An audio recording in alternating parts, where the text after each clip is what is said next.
Hello friends, आज हम बात करेंगे पॉलीकैब इंडिया लिमिटेड के बारे में। इस कंपनी का हम डिटेल फंडामेंटल एनालिसिस करेंगे और हमेशा की तरह हम सेम अप्रोच फॉलो करेंगे। हम इस कंपनी के हिस्ट्री, इसके मैनेजमेंट के बारे में जानेंगे, आज ये कंपनी क्या करती है उसके बारे में जानेंगे, ये कंपनी पैसे कैसे बनाती है उसके बारे में जानेंगे, इनका हिस्टोरिकल फाइनेंशियल परफॉर्मेंस कैसा रहा है उसके बारे में जानेंगे, इनके आगे फ्यूचर के क्या प्लान है उसके बारे में जानेंगे। उसके बाद हम डिसाइड करेंगे इसे हमें लेना है या नहीं। उसके बाद हम देखेंगे कि आज ये कंपनी कैसे ट्रेड हो रही है और हमें अभी खरीदना चाहिए, इंतजार करना चाहिए। इसके वैल्यूएशन समझने की हम कोशिश करेंगे। अगर आपको हमारे वीडियोस अच्छे लग रहे हैं और आप चाहते हैं कि हम आपको ऐसे वीडियोस और बनाते रहें, तो मैं आपको रिक्वेस्ट करूंगा कि आप हमारे चैनल को जरूर सब्सक्राइब कीजिए और हमारे चैनल को शेयर कीजिए अपने दोस्तों के साथ। तो चलिए इस कंपनी का एनालिसिस शुरू करते हैं। इस कंपनी की शुरुआत बहुत ही इंटरेस्टिंग रही है। 1964 में अगर आप देखेंगे, ये कंपनी एक छोटी सी शॉप हुआ करती थी जिसकी शुरुआत ठाकुर दास जय सिंघनी जी ने की थी। ये एक सिंधी थे जो पाकिस्तान से माइग्रेट होकर इंडिया में आए थे, पर 4 साल के बाद ही उनकी मृत्यु हो गई और ये शॉप संभालने के लिए उनके बेटों को आगे आना पड़ा। तो उनके जो सबसे बड़े बेटे थे गिरधरी, उनकी उम्र 16 साल की थी तब इन्होंने ये शॉप संभालना शुरू किया। उनके दूसरे भाई इंदर ने भी 14 की उम्र में उनका साथ देना चालू कर दिया और उनके बाकी दो भाई और रमेश और अजय ने भी ये शॉप चलाने में मदद करना शुरू कर दिया। तो ये चारों भाइयों ने, अगर आप देखेंगे, तो अपनी पढ़ाई पूरी नहीं की और जल्द ही इस बिजनेस में आ गए। इन्होंने अपना शॉप चलाना शुरू कर दिया। धीरे धीरे इन्होंने अपना सबसे पहला मैन्युफैक्चरिंग प्लांट की शुरुआत की हलोल में। उसके बाद अगर आप देखेंगे तो 1996 में इन्होंने प्रॉपर कंपनी फॉर्म कर ली पॉलीकैब की। इसके बाद इन्होंने अपनी मैन्युफैक्चरिंग कैपेसिटी का एक्सपांशन किया दमन में, जिसके तहत ये और भी तरह के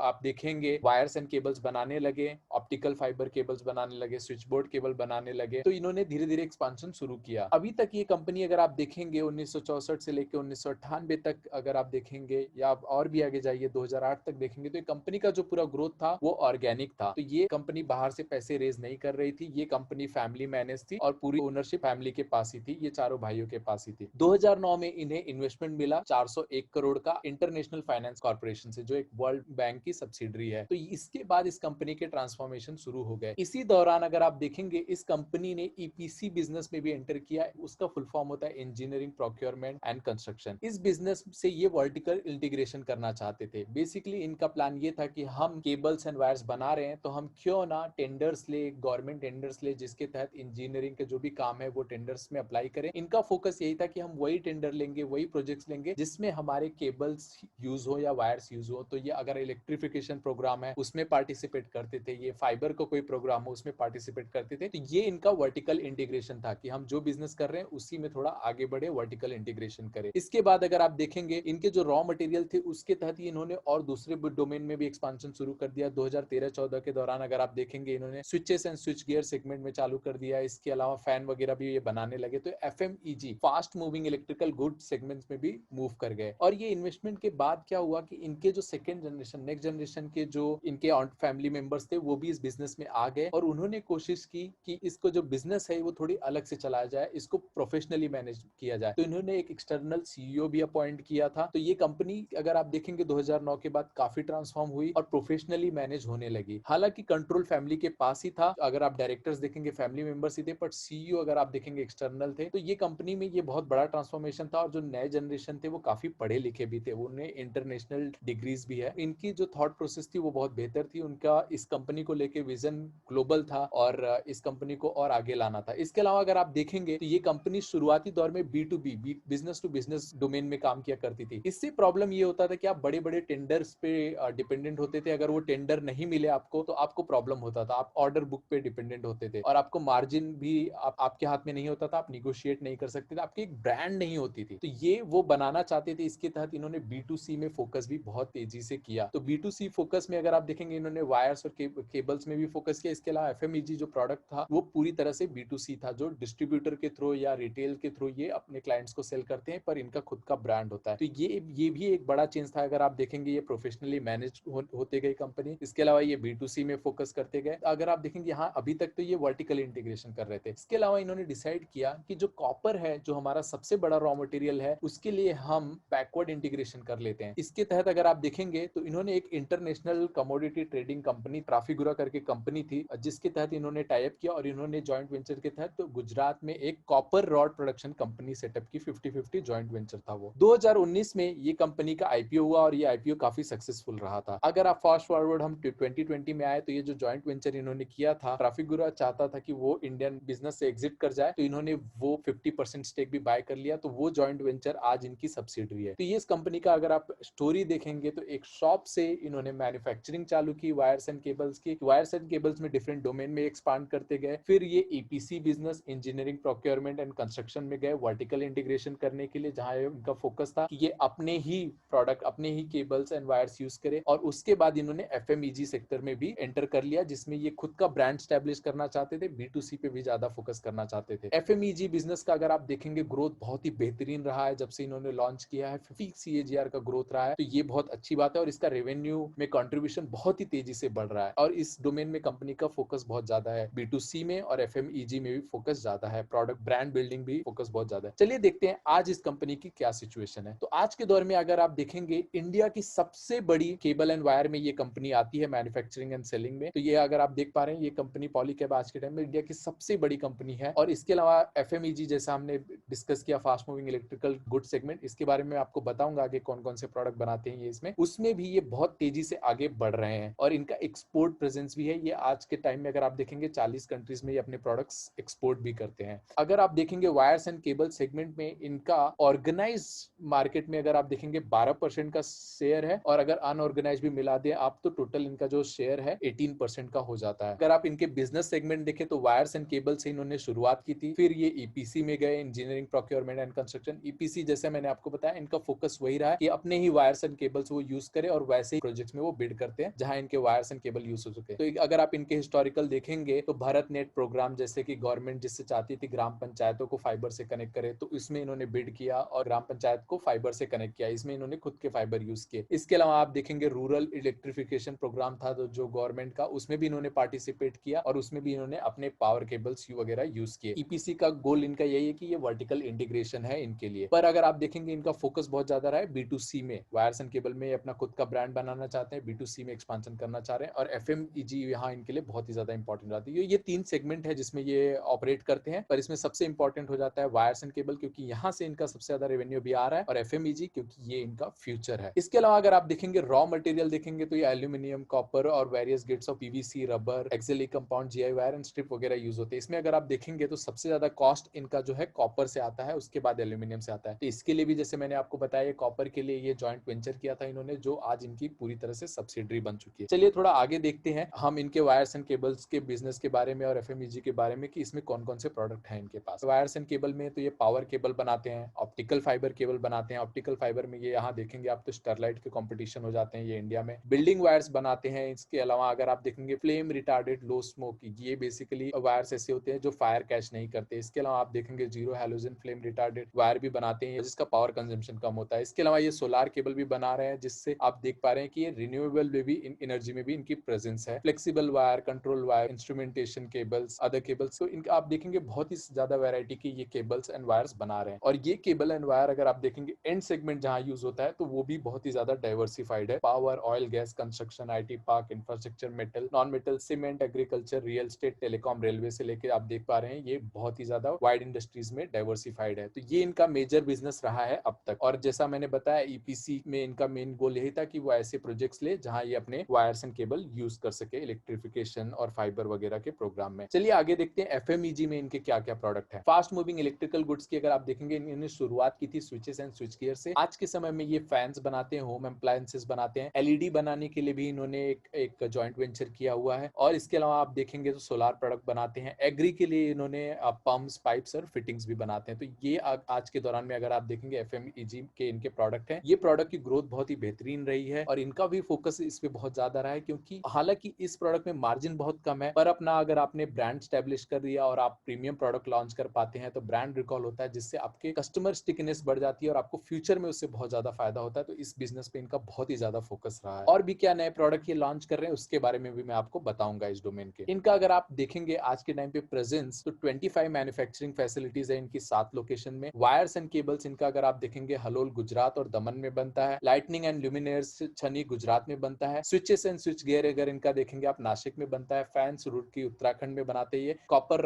रॉड जैसा कि हम देख पा रहे थे कि जॉइंट वेंचर था, आज ये फुली ओन सब्सिडरी है, ये वगोड़िया गुजरात में बनता है। अगर आप इनके वेयर हाउस देखेंगे तो 30 वेयर हाउस है 20 स्टेट्स में, एक कॉर्पोरेट ऑफिस है, 3 रीजनल ऑफिस है और 20 लोकल ऑफिस है अक्रॉस। तो ये कंपनी काफी वेल डाइवर्सिफाइड है, तो यहाँ हमें कोई कंसर्न नहीं नजर आ रहा। इसके अलावा अगर आप देखेंगे डिस्ट्रीब्यूशन पे बहुत ज्यादा फोकस है। अब डिस्ट्रीब्यूशन में फोकस इसलिए भी है क्योंकि ये B2C बनना चाहते हैं, B2C में ज्यादा फोकस करना चाह रहे हैं। और B2C में क्या होता है कि आप डिस्ट्रीब्यूटर के थ्रू कस्टमर को डायरेक्ट प्रोडक्ट सेल करते हैं, ना कि टेंडर लेते हैं। टेंडर में जैसा मैंने बताया आपको कि आप बड़े टेंडर लेते हैं तो आप डिपेंडेंट हो जाते हैं उनके कॉन्ट्रैक्ट पे, और फिर अगर कुछ प्राइस वगैरह चेंज होते तो आप वो पास ऑन भी नहीं कर पाते जल्दी, क्योंकि वो कॉन्ट्रैक्ट होता है, टेंडर होता है फिक्स प्राइस पर। अगर आप B2C होते हैं तो आपका ब्रांड बनता है, कस्टमर स्टिकनेस होता है, कोई प्राइसेस फ्लक्चुएशन हुए तो आप कस्टमर को पास ऑन भी कर पाते हैं। तो इसलिए B2C में फोकस इनका बहुत ज्यादा रहा है। और B2C बिजनेस ये कैसे कर रहे हैं? डिस्ट्रीब्यूशन के मॉडल के तहत। इसके तहत अगर आप देखेंगे आज के टाइम पे इनके 3650 से ज्यादा ऑथराइज्ड डीलर एंड डिस्ट्रीब्यूटर हैं, जिसमें अगर आप देखेंगे 1800 डीलर्स जो है पैन इंडिया वो बस FMEG बिजनेस के लिए है। तो FMEG बिजनेस अगर आप देख पा रहे हैं, ये क्योंकि B2C बिजनेस है, इसके लिए डीलर एंड डिस्ट्रीब्यूटर बहुत ही ज्यादा इंपॉर्टेंट हो जाते हैं। और इनका फोकस है कि ये और भी बढ़ाएं, और भी लोकेशन में इनका प्रेजेंस हो, ताकि इनके प्रोडक्ट और ज्यादा सेल हो। इसके अलावा अगर आप देखेंगे 1,37,000 से ज्यादा रिटेल आउटलेट्स में इनके प्रोडक्ट सेल होते हैं। और रीजनल ऑफिस के बारे में मैंने आपको बताया। बाय ज्योग्राफी देखे इनके डिस्ट्रीब्यूटर तो आप 30% डिस्ट्रीब्यूटर साउथ में है, 22% वेस्ट में है, 27% नॉर्थ और 22% ईस्ट में। तो आप देखेंगे यहाँ इक्वली डाइवर्सिफाइड है यहाँ पे भी। और बाय प्रोडक्ट देखेंगे तो FMEG के लिए इनके 52% जो डिस्ट्रीब्यूटर है वो FMEG के लिए है, 30% वायर्स एंड केबल और 18% कॉमन है। और ये बहुत ही ज्यादा इंपॉर्टेंट स्ट्रेटेजी है। यही मुझे लगता है कि ये कंपनी थोड़ी एशियन पेंट्स की तरफ बनना चाहती है, कि जहां ये अपने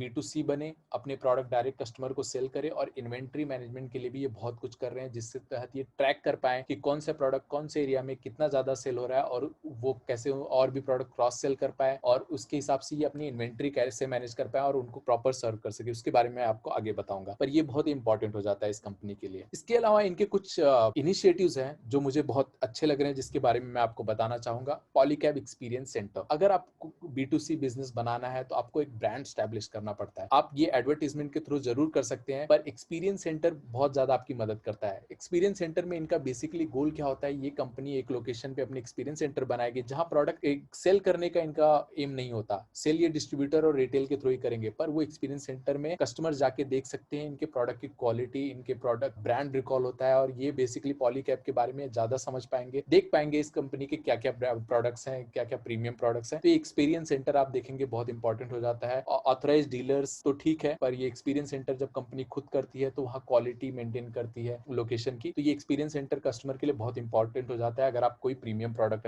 वगैरह सेल करना चाहते हैं आगे। इसके अलावा अगर आप देखेंगे तो ये एडवर्टीजमेंट इनिशिएटिव भी ले रहे हैं अपने ब्रांड को प्रमोट करने के लिए। IPL में आप इनके एड्स भी देख पाएंगे। इसके अलावा अगर आप देखेंगे परेश रावल इनके ऐड करते हैं, R माधवन इनके ऐड करते हैं, आयुष्मान खुराना भी इनके ऐड करते हैं। तो ये एडवर्टीजमेंट में काफी स्पेंड कर रहे हैं, और अपने ब्रांड की जो रीच है वो बढ़ा रहे हैं लोगों में, और ब्रांड रिकॉल बढ़ा रहे हैं, ब्रांड वैल्यूज बढ़ाना चाह रहे हैं। और B2C पे आपको फोकस करना है तो ये आपको करना पड़ेगा। इसके अलावा अगर आप देखेंगे इन्होंने बंधन प्रोग्राम लॉन्च किया, जिसके तहत ये ऐप प्रोवाइड करते हैं और सिस्टम प्रोवाइड करते हैं अपने डिस्ट्रीब्यूटर और रिटेल नेटवर्क को। इसके अलावा बंधन स्टार ऐप भी है इनके पास, जिसके तहत क्या होता है कि इलेक्ट्रिसिटी और अगर आप देखेंगे या फिर जो रिटेल शॉप है वही आपको प्रोडक्ट सेल करते हैं डायरेक्ट आपके कस्टमर को, तो उनको इंसेंटिव हो कि वो कस्टमर को डायरेक्ट प्रोडक्ट सेल करे। तो इसमें अगर आप देखेंगे तो ये आपको कुछ पॉइंट्स, रिवॉर्ड पॉइंट देते हैं, जो पैसे आपके बैंक अकाउंट में जाते हैं और आप रीयूज कर सकते हैं। तो हर प्रोडक्ट इनके सेल करने पे अगर आप देखेंगे इलेक्ट्रिशियन को कुछ पॉइंट्स मिलते हैं। मुझे जहां तक पता है आई थिंक ये 10 पॉइंट्स देते हैं। तो यहाँ 10 रुपए का हर प्रोडक्ट सेल करने पे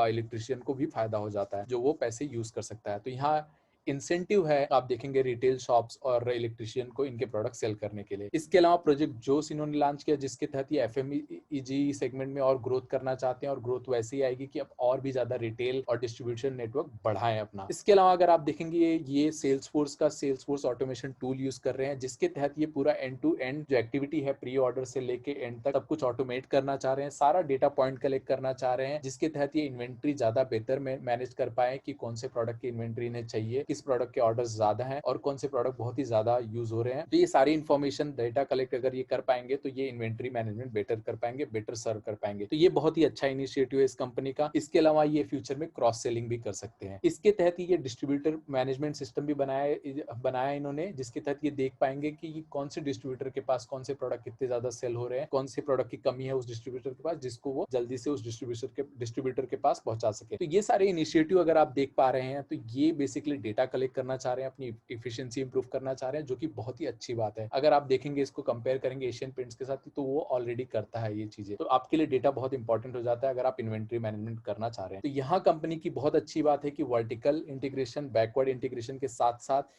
ये डेटा पॉइंट्स कलेक्ट कर रहे हैं, जिससे ये इनकी इफिशिएंसी इंप्रूव हो। ये बिजनेस में मार्जिन जरूर कम है तो आपको इफिशिएंट होना पड़ेगा। तो ये इनिशिएटिव्स के बारे में आपको बताना चाहता हूं। इसके अलावा मैंने चैनल फाइनेंसिंग की बात नहीं की, ये बहुत ही इंपॉर्टेंट इनिशिएटिव है। इसके तहत क्या होता है, डिस्ट्रीब्यूटर और पॉलीकैब एक बैंक के साथ एग्रीमेंट में जाते हैं, जिसके तहत बैंक से डायरेक्ट पैसा पॉलीकैब को मिल जाता है और डिस्ट्रीब्यूटर को बेसिकली पैसा बैंक देती है पॉलीकैब को देने के लिए। इसके तहत क्या होता है कि पॉलीकैब को पैसा तो मिल जाता है और जो रिस्क है अगर डिस्ट्रीब्यूटर पैसे पे नहीं कर पाएगा तो वो रिस्क बैंक के पास चला जाता है। तो यहाँ अगर आप देख पा रहे हैं ये तो पहले तो अपने B2C होने की वजह से इनको पैसे जल्दी मिल जा रहे हैं, अपफ्रंट भी मिल जाते हैं, और इसके अलावा डिस्ट्रीब्यूटर को भी ये चैनल फाइनेंसिंग प्रोग्राम दे रहे हैं, जिसके तहत उसके डिफॉल्ट की जो रिस्क है वो बैंक के पास चली जाती है, इनके पास नहीं होती। तो यहाँ भी पॉलीकैब देख रहे हैं तो अपने रिस्क मिनिमाइज कर रहे हैं। B2C होने के कारण अगर आप देखेंगे तो वहां भी रिस्क कम हो जाता है। तो ये रिस्क मैनेजमेंट इस कंपनी का बहुत ही अच्छा है। ये चैनल फाइनेंसिंग FMEG बिजनेस में और वायर्स एंड केबल बिजनेस में बहुत ही एग्रेसिवली एक्सपांड कर रहे हैं। ये इनिशिएटिव भी बहुत इंटरेस्टिंग। इसके अलावा अगर आप देखेंगे तो ये IoT प्रोडक्ट लॉन्च कर रहे हैं, basically voice enabled IoT product, जिसमें आप अपने, अगर आप देखेंगे आपने एड्स देखेंगे, LED लाइट्स जो होते हैं वो अपने वॉइस से आप उसे कंट्रोल कर सकते हैं। आप उसे बोल के उसको डिम या कलर वगैरह चेंज कर सकते हैं या स्विच ऑन ऑफ कर सकते हैं। तो ये IoT में इनके नए प्रोडक्ट लॉन्च की शुरुआत है। आगे भी हमें देखने मिलेंगे कि और भी ये प्रोडक्ट लॉन्च करेंगे। ये प्रोडक्ट इंपॉर्टेंट इसलिए भी हो जाती है क्योंकि इनकी मार्जिन अच्छी होती है, ये प्रीमियम प्रोडक्ट है, तो इससे हमें देखने मिलेगा कि फ्यूचर में इस कंपनी के मार्जिन अच्छे होंगे। एग्जिस्टिंग प्रोडक्ट्स अगर आप देखेंगे फैंस वगैरह, वहां मार्जिन बहुत ही कम है। इसके अलावा अगर आप देखेंगे तो रेगुलर एक्सेसरीज आइटम जैसे extension board, DSP port, multiplug holder भी ये कंपनी लॉन्च कर रही है। ये इनके रिसेंट Q2 और कॉन कॉल में इन्होंने अनाउंस किया। चलिए आगे देखते हैं इनका ब्रेकअप कैसा रहा है, रेवेन्यू ब्रेकअप देखेंगे, लोकेशन ब्रेकअप देखेंगे। तो आज के टाइम में अगर आप देखेंगे वायर्स एंड केबल इनकी 85% रेवेन्यू कंट्रीब्यूट करती है, और EPC जो जैसा हमने बताया कि इंजीनियरिंग, प्रोक्योरमेंट एंड कंस्ट्रक्शन, इसके अलावा अदर जो बिजनेस है उससे 6% आता है, और FMEG fast moving electrical goods से 9% इनका रेवेन्यू शेयर आता है। और ये रेवेन्यू शेयर FMEG का जो आप देख रहे हैं कंटिन्यूअसली ग्रो हो रहा है, पहले बहुत कम हुआ करता था। लोकेशन वाइज ब्रेकअप देखेंगे तो आज भी इनके मेजर जो प्रोडक्ट्स है वो इंडिया में सेल होते हैं। 88% इनका रेवेन्यू इंडिया से आता है, 12% इनका रेवेन्यू FY20 का डेटा है, 12% रेवेन्यू इनका बाहर से आया था। आई थिंक इन्होंने जो Q2 रिजल्ट है उसमें इनका 10% रेवेन्यू एक्सपोर्ट से आया था, और कंपनी का टारगेट है कि ये 10% एक्सपोर्ट रेवेन्यू मेंटेन करें। इसके अलावा प्रॉफिट ब्रेकअप देखेंगे तो 91% इनका जो प्रॉफिट है वायर्स एंड केबल से आ रहा है। इसके अलावा अगर आप देखेंगे FMEG में 2% है, अदर में 7% है इनका प्रॉफिट आ रहा है। रॉ मटेरियल जैसे हमने बताया था, कॉपर इनका जो, अगर रॉ मटेरियल कॉस्ट देखेंगे तो सबसे ज्यादा कॉस्ट इनका कॉपर का होता है 59.8%। अब इनकी तो सब्सिडरी बन चुकी है जो कॉपर बनाती है, पहले जॉइंट वेंचर थी, तो यहाँ कंपनी के पास कंट्रोल आ जाएगा, तो ये बैकवर्ड इंटीग्रेशन इनके लिए बहुत अच्छा है। इसके अलावा अगर आप देखेंगे इंडिया में कॉपर ये और रिलायंस ही बनाते हैं, तो इनके जो कॉम्पिटिटर है कॉपर यूज करते हैं वो रिलायंस ही प्रेफर करते हैं। तो ये एक अकेली कंपनी है जो बैकवर्ड इंटीग्रेटेड है वायर्स एंड केबल सेगमेंट में या FMEG सेगमेंट में कॉपर के लिए। तो यहाँ इस कंपनी को एज मिल जाता है, यहाँ ये बेटर क्वालिटी और कॉस्ट कंट्रोल कर पाएंगे बैकवर्ड इंटीग्रेशन होने की वजह से। तो यहाँ इस कंपनी के लिए अपने कॉम्पिटिशन से बहुत बड़ा एज मिल रहा है। इसके अलावा अगर आप देखेंगे एल्यूमिनियम 14%, स्टील 4.3%, PVC 13.2% है। तो बाकी के लिए इन्होंने अभी तक कुछ किया नहीं है, पर कॉपर के लिए जरूर इन्होंने जॉइंट वेंचर करके बैकवर्ड इंटीग्रेट कर दिया है, ये बहुत ही अच्छी बात है। आगे शायद हमें देखने मिले बाकी भी प्रोडक्ट्स में ये बैकवर्ड इंटीग्रेट कर सकते हैं, पर वो हमें अभी देखना पड़ेगा। पर कॉपर का बैकवर्ड इंटीग्रेशन बहुत ही अच्छी बात है। रेवेन्यू ग्रोथ देखें FY16 से FY20 तक अगर आप देखेंगे तो CAGR 13% का रेवेन्यू ग्रोथ है, जो कि बहुत ही बेहतरीन है। इस साल जरूर हमें रेवेन्यू में डिक्लाइन देखने मिलेगा लॉकडाउन और कोरोना की वजह से। एबिटा अगर आप देखें तो एबिटा ग्रोथ CAGR 21% है, जो कि और भी बेहतरीन है। और यहाँ मार्जिन अगर आप देखें तो कंटिन्यूअसली इनका मार्जिन 9.3 से 12.8 तक इंप्रूव हुआ है, ये बहुत अच्छी बात है। प्रॉफिट आफ्टर टैक्स अगर आप देखें तो वो उसका ग्रोथ बहुत ही ट्रेमेंडस है, 37% का ग्रोथ आया हमें देखने मिला है, ये बहुत ही अच्छी बात है, और आगे भी शायद ये मेंटेन कर पाए। प्रॉफिट आफ्टर टैक्स मार्जिन में भी देखें आप 3.6 से 8.7 तक का इंप्रूवमेंट आया है, और आगे इंप्रूवमेंट हमें और देखने मिलेंगे जैसे ये ऑटोमेशन कर रहे हैं और डेटा कलेक्ट करेंगे, इन्वेंट्री डेज वगैरह इनके कम होंगे, तो और भी हमें इंप्रूवमेंट देखने मिलेंगे। डेट टू इक्विटी अगर आप देखें देखें वहां भी रिडक्शन देखने मिली है और इसकी वजह मेजर रही है आईपीओ आने की वजह से इनकी डेट कम हो गई है। कैपिटल एक्सपेंडिचर का भी हम देख पा रहे हैं इनका क्या है कैपेक्स प्लान। इनके Q2 रिजल्ट आ गए हैं, तो Q2 के बारे में अगर आप देखेंगे Q2 रिजल्ट में जो रेवेन्यू है इनका 6% ईयर ऑन ईयर डिक्लाइन आया है और क्वार्टर ऑन क्वार्टर 116% की ग्रोथ आया है। तो कंपनी में जरूर इंप्रूवमेंट आया है quarter on quarter, but year on year अभी भी इस कंपनी के रेवेन्यू डिक्लाइन पे है। तो फर्स्ट हाफ अगर आप देखें, फर्स्ट हाफ 6 महीने मिला दे तब भी अगर आप देखेंगे 26% का डिक्लाइन है, क्योंकि Q1 रिजल्ट बहुत ही खराब रहा था इस कंपनी के लिए लॉकडाउन की वजह से। एबिटा देखें तो रेवेन्यू डिक्लाइन होने के बावजूद year on year EBITDA 16% improve हुआ है और क्वार्टर ऑन क्वार्टर देखें तो 54% इंप्रूव हुआ है। तो ये बहुत ही बेहतरीन बात है। Q2 रिजल्ट बहुत ही अच्छा है इस सेंस में, रेवेन्यू हाई ना होने के बावजूद इन्होंने मार्जिन अपने इंप्रूव किए हैं, एबिटा इंप्रूव किया है। तो फर्स्ट हाफ के लिए देखेंगे 25% का डिक्लाइन देखने हमें जरूर मिल रहा है। प्रॉफिटेबिलिटी अगर आप देखेंगे प्रॉफिट आफ्टर टैक्स तो वहां 14% का इंप्रूवमेंट है year on year, quarter on quarter 88% का है और फर्स्ट हाफ के लिए देखेंगे तो 3% का है। तो यहाँ जरूर इस कंपनी ने पिछले साल के प्रॉफिट अगर आप देखेंगे फर्स्ट हाफ से कंपेयर करेंगे तो एक्सीड कर दिया है। तो ये अच्छी बात है। रेवेन्यू में जरूर डिक्लाइन देखने मिला है पर प्रॉफिट आफ्टर टैक्स में इंप्रूवमेंट हमें देखने मिल रहा है। नेट कैश पोजीशन भी इस कंपनी की अच्छी है। इसके अलावा मैं आपको एक बात बताना चाहता हूँ, रिसीवेबल डेज अगर इस कंपनी का आप देखें तो 50 के आसपास रहा है, थोड़ा सा डिक्लाइन देखने मिला है 57 से 52 और यहाँ डिक्लाइन होना बहुत अच्छी बात है कि आपको 52 डेज में ही पैसे मिल जाते हैं अपने क्लाइंट से। पर आप देखें इनका इन्वेंट्री डेज में थोड़ा बढ़े हैं और ये लॉकडाउन की वजह से हुआ है। इसके अलावा अगर आप पेएबल डेज देखें तो इस कंपनी के पेएबल डेज 122 से 123 के आसपास के रेंज में ही है। पर आप देखेंगे तो पेएबल डेज बेसिकली क्या होते हैं, कितने दिन में आपको अपने वेंडर्स को पैसे देने हैं जिनसे आप रॉ मटेरियल वगैरह ले रहे हैं। तो आप रिसीवेबल डेज देखें 52 है और पेएबल डेज 123 है। तो 52 डेज में इनको पैसे मिल रहे हैं और 123 डेज में इनको पैसे देने हैं। तो यहाँ इनको काफी अच्छा बफर मिल जा रहा है और यहाँ इस कंपनी को पैसे का प्रॉब्लम नहीं होगा। तो ये बहुत अच्छी बात है और कंपनी के फेवर में है कि इन्हें पैसे जल्दी मिल जाते हैं पर पैसे इन्हें देने बहुत टाइम बाद होते हैं। तो ये बहुत अच्छी बात है। चलिए आज देखते हैं तो कंपनी कैसे ट्रेड हो रही है। जब हम वीडियो बना रहे हैं तो ATT1 के प्राइस पे ये कंपनी ट्रेड हो रही है और रिसेंटली थोड़ी अप मूव आया है इस कंपनी में और इस कंपनी ये अगर आप देखेंगे मार्च में लोज में ये कंपनी 600 तक गिरी थी और IPO के प्राइस के आसपास जरूर आ गई थी, लिस्टिंग प्राइस के आसपास आ गई थी। तो आज के दौरान अगर आप देखें इस कंपनी का मार्केट कैप देखें तो 13,167 करोड़ का है, पी देखेंगे 17.7 का है। ये इंडस्ट्री पी से आप कंपेरिजन करेंगे तो जरूर थोड़ा महंगा लगेगा आपको। बुक वैल्यू 258 का है और प्राइस टू बुक 3.42 का है। तो यहाँ अगर आप वैल्यूएशन देखेंगे तो डिसेंट मुझे लग रहा है। पर अगर हम इस कंपनी को कंक्लूड करना चाहें कि इसके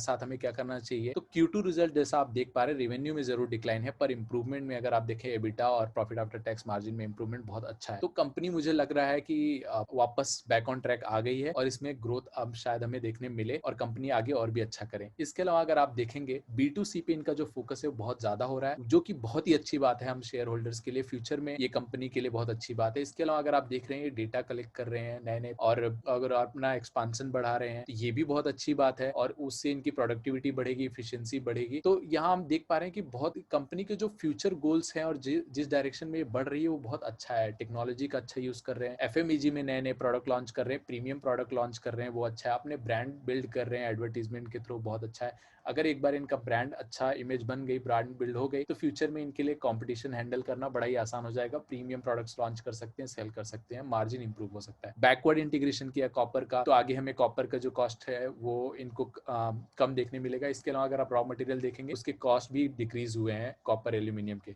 तो कंपनी के मैं आपको देखूंगा तो बहुत सारे फैक्टर्स इनके फेवर में जा रहे हैं पर इनके अगेंस्ट यही गया है कि आज भी इनका जो मेजर रेवेन्यू और प्रॉफिट है वो वायर्स एंड केबल से आता है और वायर्स एंड केबल्स में ये इनका डिपेंडेंस है B2B पे बहुत ज्यादा और वो टेंडर पे डिपेंडेंट होता है, दूसरी कंस्ट्रक्शन कंपनीज पे डिपेंडेंट होता है। तो वहाँ डिपेंडेंसी जरूर है जो उनका मेजर बिजनेस है। पर अगर आप फ्यूचर को देखें तो फ्यूचर मूव इनके बहुत अच्छे हैं, B2C में ये आगे बढ़ रहे हैं बहुत अच्छे तरीके से। तो मुझे फ्यूचर इस कंपनी का बहुत अच्छा लग रहा है, मैं बहुत ऑप्टिमिस्टिक हूँ। इसके अलावा अगर आप देखेंगे तो इसमें 68% तक प्रमोटर की होल्डिंग है, फैमिली होल्डिंग है। तो वो भी बहुत अच्छी बात है कि प्रमोटर भी बहुत ज़्यादा इन्वॉल्व है इस कंपनी में पर उसको कंट्रोल नहीं कर रहे। कंपनी बहुत ही प्रोफेशनली मैनेज हो रही है। तो कंपनी मुझे देखेंगे तो ओवरऑल कंपनी बहुत ही अच्छी लग रही है, इसके फ्यूचर बहुत अच्छे लग रहे हैं। हालांकि ये कंस्ट्रक्शन वगैरह पे डिपेंडेंट है फिर भी ये कंपनी अपना ग्रोथ मैनेज कर पा रही है। और अगर आप देखेंगे कि रियल एस्टेट वगैरह बहुत अच्छा नहीं कर रहा उसके बावजूद ये कंपनी अपना ग्रोथ कर पा रही है। तो मुझे बहुत ही बेहतरीन लग रही है उस हिसाब से कंपनी अगले 8 से 10 सालों के लिए, 15 सालों के लिए। तो अगर आप बहुत ही लॉन्ग टर्म इन्वेस्टर हैं तो आपको इस प्राइस पे एक्यूमुलेट इसको करना चालू कर देना चाहिए। इसके फ्यूचर मुझे बहुत अच्छे लग रहे हैं, जैसा कि आप देख पा रहे हैं मैनेजमेंट वगैरह बहुत अच्छे हैं। तो इस वीडियो के लिए इतना ही दोस्तों। आप हमें कमेंट में बताएं कि आपको ये वीडियो कैसा लगा, और आप अपना खुद का एनालिसिस भी करें इस कंपनी के बारे में बाय करने के पहले। और आप हमें कमेंट में करके ये भी बता सकते हैं कि आपको कौन सी कंपनी चाहिए जिसका हम एनालिसिस करें। थैंक यू दोस्तों, आप जरूर हमारे चैनल को सब्सक्राइब कीजिए।